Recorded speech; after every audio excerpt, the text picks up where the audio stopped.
le persone che praticamente erano a bordo di una delle imbarcazioni. Sentiamo questo breve supporto, dopodiché ritorniamo qui dall'anfiteatro di Santa Teresa di Gallura. È che è una grande mobilitazione per valorizzare queste bocche di Bonifacio.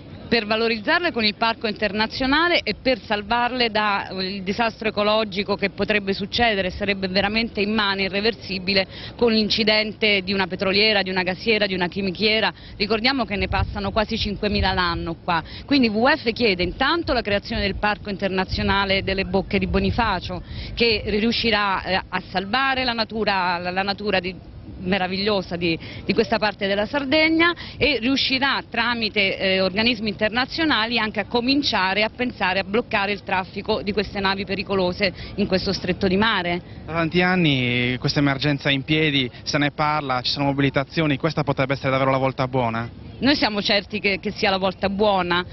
L'Italia e la Francia hanno già fatto da tanti anni fa il primo passo vietando il passaggio delle proprie navi. Adesso ci deve essere un accordo internazionale con tutti gli altri stati che facciano altrettanto, seguano l'esempio della Francia e dell'Italia.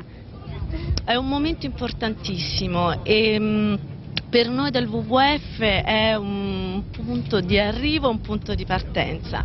È un punto di arrivo perché molti di noi, come i nostri volontari di Santa Teresa di Gallura, stanno lavorando a questo sogno da quasi 20 anni. Ed è un punto di partenza perché da oggi noi chiediamo di nuovo a tutte le autorità competenti e a tutti gli stati di salvare le bocche di Bonifacio da un incidente che potrebbe distruggerle per sempre. Ma potrebbe essere la volta buona? L'ottimismo del cuore che cosa dice? È la volta buona, ci sono tutte le possibilità.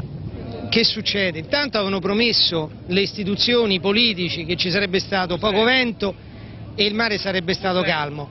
Hanno disatteso queste promesse, queste assicurazioni, e quindi io invito a riflettere su questo soprattutto. Cioè, quando si dice sarà una bella giornata senza vento e poi il vento c'è, se deve essere un evento, che sia un evento, ma se non... Insomma, ecco, mi sembra un discorso sufficientemente confuso e chiaro. Alla classe politica che si danno da fare, le istituzioni italiane chiaramente nelle loro competenze possono convincere intanto gli organi dell'Unione Europea e poi tutti gli altri stati del resto del mondo a vietare il passaggio delle navi pericolose nello stretto di Bonifacio, e chiaramente un appello al Ministro dell'Ambiente che si dia da fare per avere come Ministro italiano e insieme al suo collega francese il Parco internazionale delle Bocche. Perfetto, grazie signora.